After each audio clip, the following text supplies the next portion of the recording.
It's been over a year since the last time I covered crazy races in NASCAR, so it's about time we pick it back up with part 2. Between crashes, close battles, weather, and upset winners, this video's got it all, so here's 9 more times NASCAR got insane. In 2015, the Coke Zero 400 at Daytona was scheduled to start at 8 p.m. on the night of July 5th. After a 3.5-hour rain delay, the race finally started at almost midnight and wouldn't finish until 2:40 a.m. The field couldn't even make it 3 laps before a large wreck broke out, which ruined championship contender Joey Logano's race. Imagine sitting that long through a delay just to get wrecked in the first 3 minutes. Anyway, the race continued, and while the cars were pointed straight, it was very exciting, running constantly 2 and 3 wide with big runs, but led almost permanently by Dale Earnhardt Jr. Kyle Busch, who needed to make it into the top 30 in points to make the playoffs, smacked the wall on lap 17. Carl Edwards spun, his car looked a little light, but his roof flaps did a good job to keep him on the ground. But a little while later, Carl Edwards would officially leave the ground after getting caught up in a wreck with Kyle Larson and having Brian Scott plow under his rear bumper. Later on, another wreck took out half a dozen drivers, but none of these incidents came close to the insanity at the end of the race, where Austin Dillon was sent head-on into the catch fence at 180 miles an hour. Despite the insanity of the wreck, Austin would walk away unscathed, and the race would go down as an instant classic.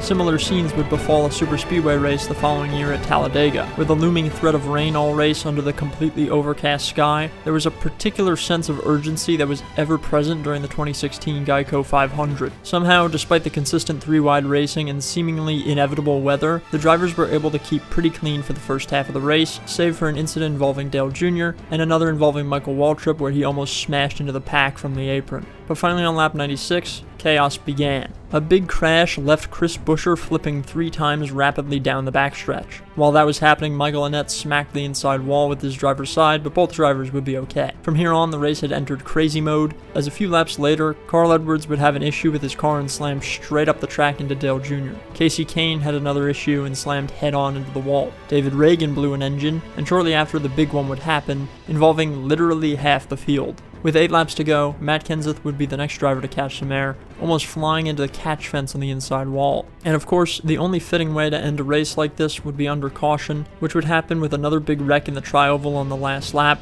with Kevin Harvick getting pinned against the wall and nearly flipping. One of the most dangerous sets of crashes from any Talladega race in recent memory.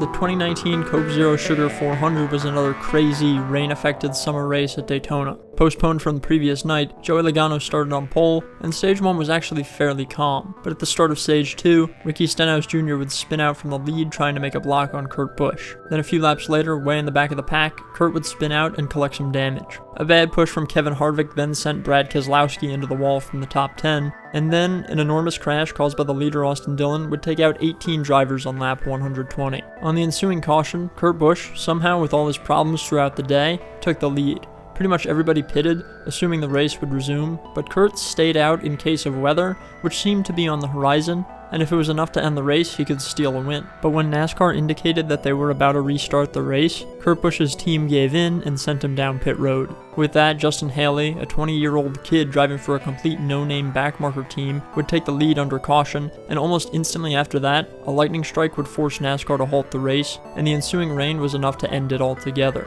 With that, we had one of the most bizarre victory moments in NASCAR history, where we watched a guy who half of us didn't even know existed celebrate in some random room. Happy for him, but also, that just felt so weird. I didn't do anything. I know. I did nothing. Young drivers plus heavy rain made for quite the exciting race at the Charlotte Roval in the Xfinity Series in 2020. Despite the consistent downpour throughout this event, NASCAR never decided to wait out the rain and simply let the drivers fight for their lives through the poor visibility and low grip conditions. Funnily enough, out of all people, it started with the weatherman getting off track and hitting the barrier, then we had Chase Briscoe spin out, and on lap 15 with standing water on the track, 4 drivers would get into the wall in the same corner. But NASCAR said that's fine, let's keep going. Contact between the leaders would send Noah Gragson into the wall in Stage 2, and finally NASCAR decided to do a little bit of work to break up some standing water. But that didn't last long, and they were back racing soon after. On the restart though, they wouldn't even make it through 3 turns before both of the leaders spun out independently, and 2 more drivers plowed into the wall right behind them. Somehow the race continued though, and Chase Briscoe scored the Stage 2 win while Riley Herbst was busy jumping over turtle curbs like he was hitting a wave dash in Rocket League. Then we had this excellent shot of Jeffrey Earnhardt and the 36 car spin. spinning. Brandon Brown got into the grass and nearly caused a tsunami, but only ended up causing overtime, where Chase Briscoe spun out of the lead. AJ Allmendinger would assume the top spot and hold on for 2 laps to win, and finally end this race of doom and despair. I'm not sure what it is with him, but it seems like AJ really enjoys winning these ridiculous races. In the last video I talked about the Cup race at Indianapolis where the curb of death took out a bunch of drivers, but what I didn't talk about was the prequel to that, the Xfinity race the day prior. In this race, for whatever reason, NASCAR decided to put a turtle curb on the exit of one of the corners. I have no clue what they were thinking, since NASCAR drivers love taking wide exits way off track at road courses, and of course, as anyone with any foresight could have predicted, 7 drivers would hit that curb and get airborne on lap 1. The next time around, NBC locked their cameras in to make sure everyone got a nice view of that curb, but luckily no one hit it. Much of the race following this was actually pretty average, a few spins and a few nice battles for the lead, but the curb wasn't done just yet. With 18 to go, Sam Mayer approached the curb in a side-by-side battle, and after some contact, he would have to swerve dramatically to dodge it, which put his car into the wall and took him out of the race. Despite that, the race stayed green, and Austin Cindric drove his way to victory lane, though AJ Allmendinger almost had another one here, finishing second. A race with a 42-minute highlight reel on YouTube, the 2022 Coke 600 was certainly the craziest iteration of the Crown Jewel event in recent memory, and is often up there in discussion for the best race of the next-gen era. There were 18 cautions in this race, not far off from the most of all time in a single event. There was drama from start to finish in this one, whether it was Kyle Busch spinning while fighting for the lead, or multiple tire issues. Pretty much every form of incident and battle occurred in this race. The defending champ spun out from 10th place, then the champ from 2 years prior spun out a few laps later, and just after there was a Talladega-sized wreck on a restart. Underdogs had incredible performances all night, from Ross Chastain to Daniel Suarez to Tyler Reddick to Chase Briscoe, but almost all of these guys would have problems. Reddick lost a tire, Suarez got caught up in a wreck, and Briscoe spun himself out fighting for the win. The most memorable moment of the race, though, was Chris Buescher's flip, one of the most bizarre flips in recent memory, where one of his wheels detached and dug into the turf to send the car tumbling in one of the most spectacular mile-and-a-half flips ever. There was also a 4-wide battle for the lead, which ended in a big wreck that took out a bunch of contenders for the win. After multiple overtimes and 4.5 hours of racing, Denny Hamlin finally took the checkered flag. The best part about this race, I was there. Pretty cool stuff.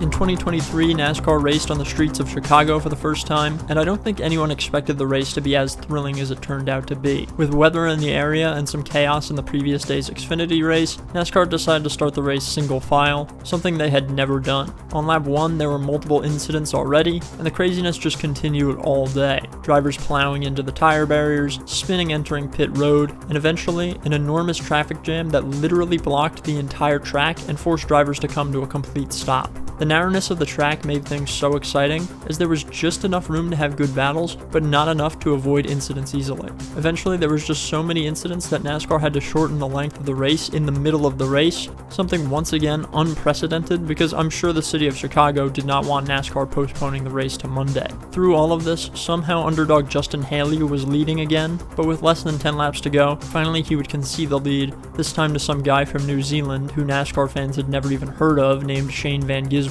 With that, SVG was able to maintain the lead and pull off an insane victory in his debut race, kicking off a career in the States, which has been utterly dominant at road courses. I'll also give a shout out to the 2024 and 2025 Chicago races, which kept up much of the incidents and chaos, especially in the former year, which was heavily affected by weather. In 2024, amidst lots of talk about how bad the short track package was with the next-gen car, NASCAR showed up to Bristol and would put on one of the most thrilling shows that I can remember in my lifetime. A combination of the perfect tire compound, track temperature, and driving styles created a race where drivers had to take perfect care of their tires or else they would shred apart and the team would have to pit. Incident after incident, unscheduled pit stop after unscheduled pit stop was the flow of the race from the very beginning. It reached a point where the drivers realized that they needed to save their tires so much that they stopped racing full speed and started basically pack racing like it was Daytona, trying to have a competition of who could run the slowest and save the most life in their tires. It was like we were transported back 30 years to when dirty air and pit strategy didn't matter. It was just who can go the fastest without destroying their equipment. And in this race, so many drivers tore up their tires and had to pit that they couldn't even show everyone who did it. By the end of it, it was clear who was good at tire saving because there were only 5 cars on the lead lap, with Denny Hamlin and Martin Truex Jr. holding a 7-second lead over third place. race. An extraordinary race that NASCAR has tried to recapture the magic of, but hasn't quite figured out how to, despite bringing the same exact tire back to Bristol in subsequent races. Because of that, we'll probably never see a race like this again. One of the most emotional finishes to a NASCAR race in the 21st century occurred later that year at Daytona in a race that took fans on a crazy roller coaster ride. With constant three-wide racing, the first major incident in this one was Daniel Suarez's car bursting into flames. A little later was a large wreck that took out quite a few drivers, and with a little lighter field, the race calmed down for about 70 laps. On lap 140, a spin from John Hunter Nemechek changed the course of the race, however, because a few laps after the restart, this happened. They got together at 3. Whoa! McDowell goes up high! Nearly flipping, the announcers bragged about NASCAR doing a good job with safety measures to prevent McDowell's car from going over. The sport had just seen quite a few flips, including Corey LaJoie's at Michigan the previous week, and NASCAR had introduced a new shark fin, so the announcers were quick to glaze that fin as preventing a flip. But on the next restart, this happened. Whoa! Berry's gone, and he goes up and over! Huge hit for Josh Berry. Josh Berry flipped and hit the wall upside down in a scary wreck, but lost in all of this was the new running order. Kyle Busch in a Daytona winless drought versus Harrison Burton, arguably the worst driver in NASCAR at the time, fighting for a win and a spot in the playoffs. Burton started to fall back and looked like he was out of it, but a push from another huge underdog, Parker Retzlaff, would change everything. But here comes Harrison Burton for the Wood Brothers. He's being pushed by Parker Retzlaff. What made it all even more special was the fact that Harrison's father, Jeff, was in the booth commentating on the race, and his reaction was enough to make the TV screen start to look a little blurry for some reason.